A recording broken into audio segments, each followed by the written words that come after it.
Hey, Team BDA, it's Brian Davis. Welcome to BrianDavisLive.com if you're new here. And Team BDA is the community that has formed around my fight. In January 2016, I was diagnosed with cholangiocar carcinoma, given basically a 20% chance of making it 3 weeks. And every day since then has been a gift. And I'm out to share my journey with the world. I am very open and very public about my fight. I believe optimism, gratitude, self-awareness, and perspective are what you need to beat cancer. I figured out a while ago that I think a lot of cancer patients, and I speak from experience, I'm not saying every cancer patient out there, but it's my experience, and I think patients of all kinds feel this way. I believe that cancer patients view cancer as a fight to be won, and life is to be lived on the other side. I had to change that. I had to look at, okay, what's the perspective here? How do I flip this? How do I make a positive here? How do I look at this in a way that I can maintain my positivity in my outlook on life so that I can continue to beat this cancer? So the way I look at it today and what I came up with, and I think it makes a lot of sense, and I think there's a lot of truth here. What I came up with was, I think a lot of cancer patients view this battle as something to be won and life is to be lived on the other side. Okay? What I believe today is this is my life to be lived. Okay? My diagnosis is a terminal illness. So if I wait to live my life till I've won the battle, am I really going to live my life? I've talked to patients out there, cholangio patients, that have been fighting for 16 years and having huge success, but they're still fighting the battle. So if you don't live your life while you're fighting your battle, you're really not living, right? So the way I look at it, and I've said this before, I'm going to regurgitate it again. Whether I live 3 years, whether I live 30 years, doesn't really matter. I'm pretty confident that the last 3% is going to suck. So the 3% I have right now might be the best 3% I have, because I don't know how long I'm going to live. So this might be the best 3. So I need to live it. I need to embrace it. I need to love it for what it is. I need to be self-aware as to who I am today, where I fit into the puzzle, and what do I bring to the table today. What can I bring to my family? You know what I'm saying? So, the reason for the video today is bringing an update as what's going on. I alluded to in the past that I was going to reduce the amount of my posting for a while we sorted some things out. I had a lot going on in my head. I shared before, I wasn't seeing eye to eye with my medical team that I had. I don't want to get anything wrong here. I'm not speaking about the staff at the hospital. I'm not speaking about the staff at the infusion clinic at Henry Ford in Detroit on Grand Boulevard. That infusion clinic there is world class. I'm telling you, I've been in a few clinics in my battle, and that infusion clinic, in my opinion, is the best I've been in so far. Now, you got some competition. I'm going to be in a new one tomorrow. But the nurses there, off the chart. All the staff up there, from the girls at the front desk to the nurses, top shelf, top shelf, top shelf. Hats off to you. Very compassionate people that understand the battle. Can't tell you how much you are appreciated. With that said, my oncologist and his personal staff, I had issue with. Their outlook was not.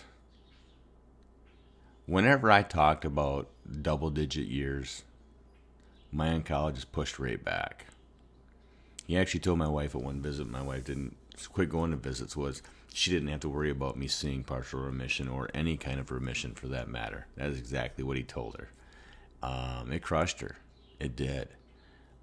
It was actually at that visit I made the decision that I was going to start looking for a new medical team, and I started the process. It wasn't until a few months later that, and like I said, I'd already started the process. I was already looking for a new medical team. and I found that team. But I had gotten to a point where the chemotherapy quit working. And I took that as the opportunity. That was the time to let my doctor know that I was going to seek another opinion. I was going to take that opportunity to seek another medical team. And, he basically told me, well, if you change your mind, I'm still here. And he walked out. That was the end of it. So, it was scary to do, but it was over quick, like ripping off a Band-Aid. I guess it was a little bit more of a number than I thought. And that's okay. That is okay. So what I did at that point is I did what I thought was logical. I'm trying to keep this video under 15 minutes, as promised lately.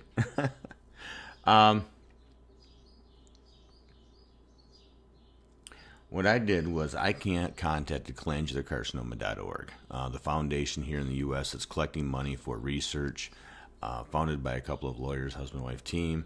And I talked to them, and I simply asked them, who's doing the research? Who's treating the most cases? Who is the person that is the expert in the U.S. here? They gave me 4 names, 3 hospitals. I went to the top of the list. I called the top at the list, Dr. Javle and MD Anderson in Houston, Texas. He's treating more cases than anybody else in the country. In fact, the week I was trying to contact them, he was in Thailand with a medical team, Doctors Without Borders, and they were treating cholangiocarcinoma over there because over there they have an outbreak of cholangio cases so bad that they actually have cholangio wards in the hospitals. It's crazy. They attribute it to the raw fish diet over there, and I believe it has to do with hookworm. Hookworm is a way for some people to get cholangiocarcinoma, but that's neither here nor there. You fully cook your fish, you're good, right?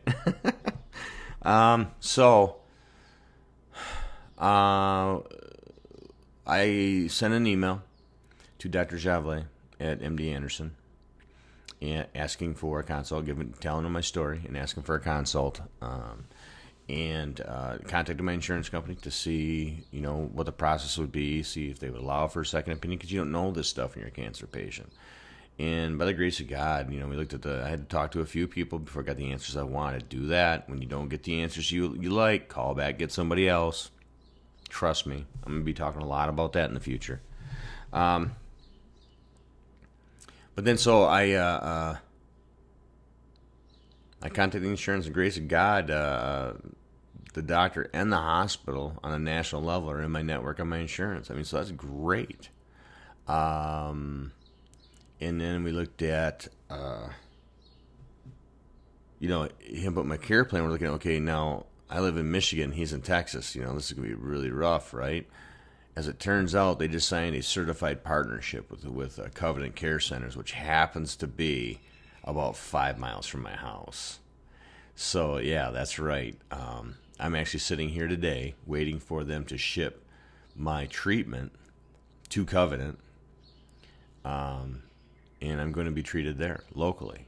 I'm getting my care plan and treatment from Houston, Texas, and it's being shipped here. I'm being put back on an IV chemotherapy, one of the ones I was on before, the one they figured that I didn't fail on, which was the Gemzar. And then they're putting me on a new oral drug called Xeloda. And what we've read on it, my wife and I, is it's a drug that's aimed at the GI tract, and that's in my situation. But it's aimed at maintaining achieved progress, stopping any growth, but not necessarily aimed at inducing reduction, but maintaining reduction. There's a possibility for some reduction, but and the reason we're trying to protect that progress we've made is they are running gene sequencing testing both here through Covenant and outside at MD Anderson. They're running gene sequencing testing. The doctors are very confident, given my body's reaction to the cisplatin and Gemzar. They're very confident in my body's ability to do well with immunotherapy trials. And that's really, that's where the exciting growth is in cancer treatment, is doing the gene sequencing, because that gives you a DNA picture of what the tumor is.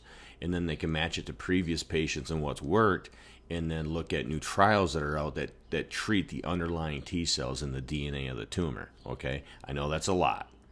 Basically, tumors are as different as human beings. So you take this person here, and you know they've had success treating this type of person with this type of chemical, and boom, they put them together.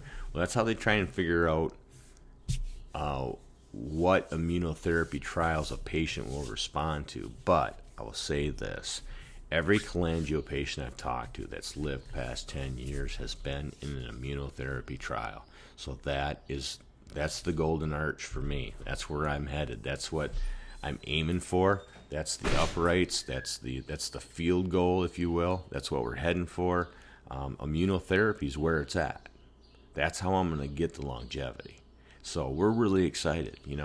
I don't know how long it's going to take. The core samples went down to Houston last week, and it takes a minimum of 4 weeks for the test alone to get done.